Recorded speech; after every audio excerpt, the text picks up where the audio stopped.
Здравствуйте, меня зовут Константин, и сегодня мы продолжаем серию видео по работе с программой SolidCAM 2021 Toolkit.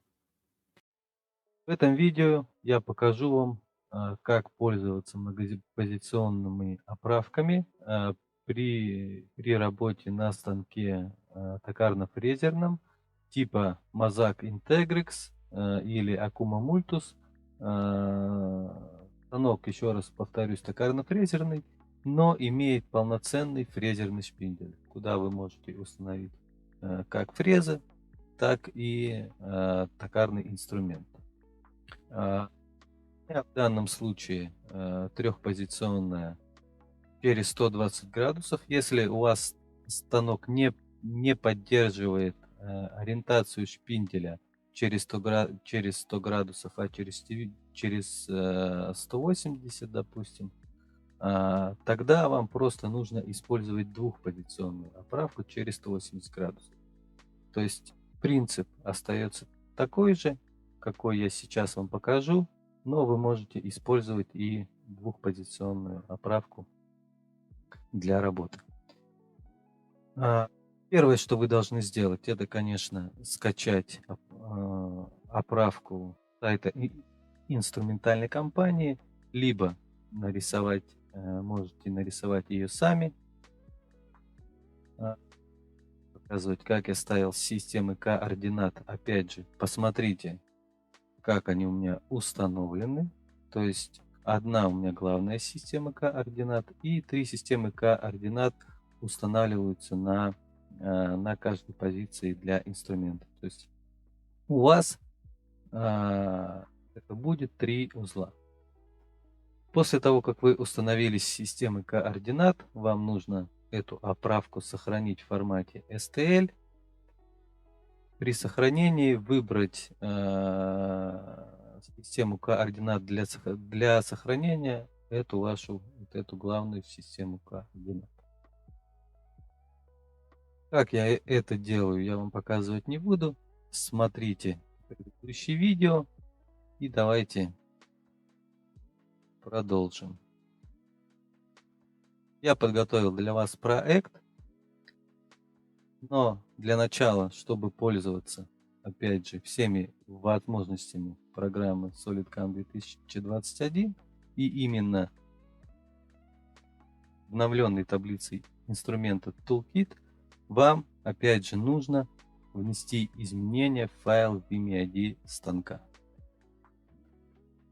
Заходим в файл VMID станка, выбираем ось B. Давайте я вам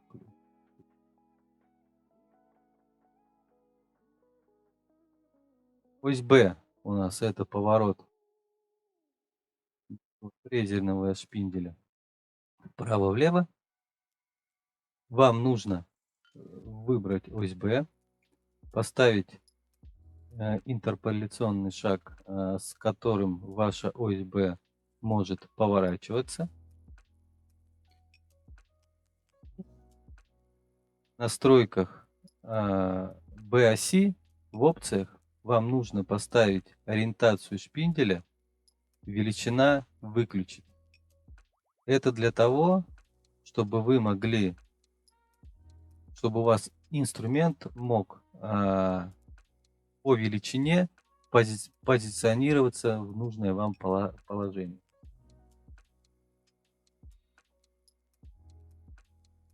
После того, как вы изменили, сохраняем, выходим. И давайте я вам покажу.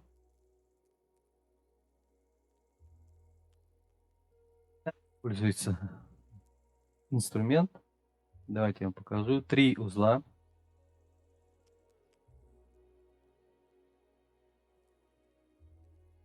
Я уже установил инструменты в эту оправку. Каждый инструмент находится в своем узле.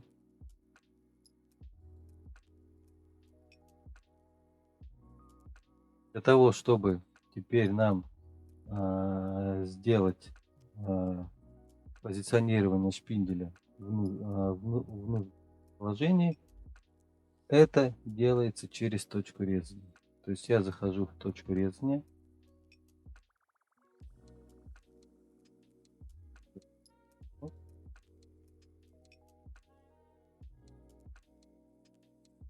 Если вы изменили параметры в имя ID станка, то у вас появятся вот такие значения. Если вы не поменяли, у вас этих строк здесь не будет.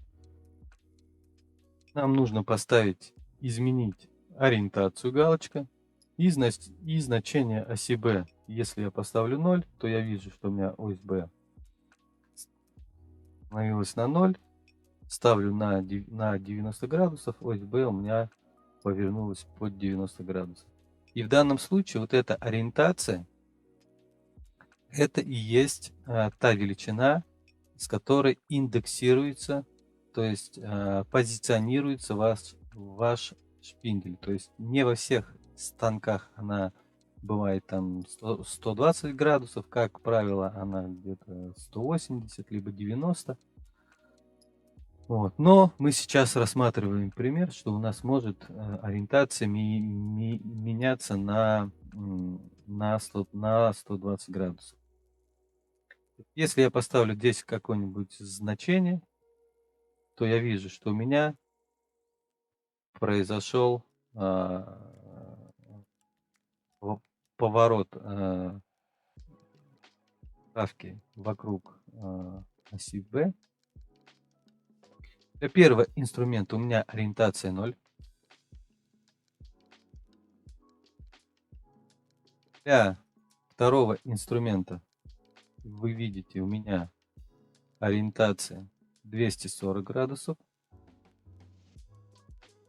120 плюс 120, 240. И для третьего инструмента у меня ориентация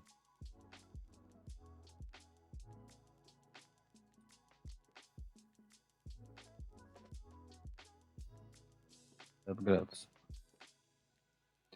Давайте посмотрим, как это выглядит на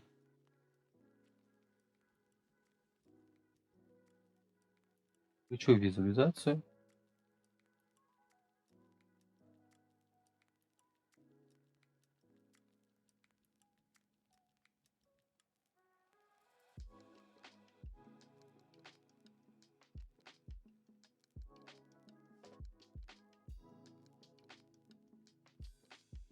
Вот в таком виде я управляю ориентацией шпинделя.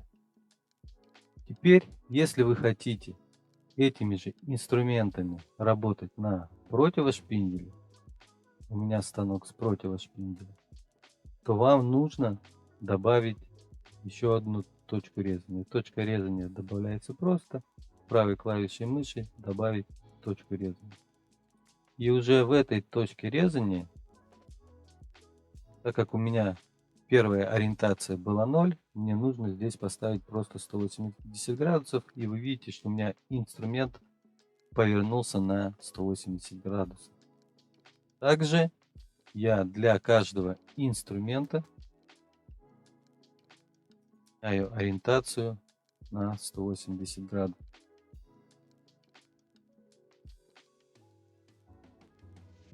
То есть не нужно добавлять новые инструменты, достаточно просто добавить точку резания и повернуть все позиции на 180 градусов.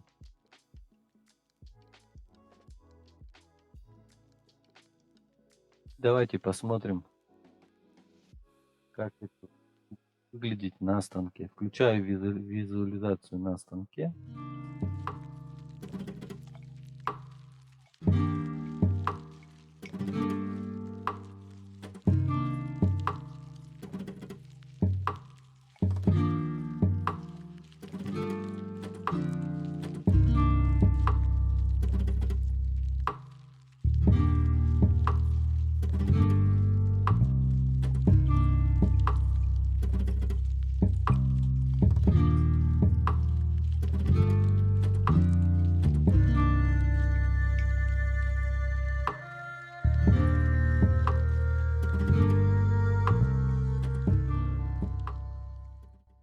И вот у нас обработка перешла на противошпиндель, где мы также обработали деталь,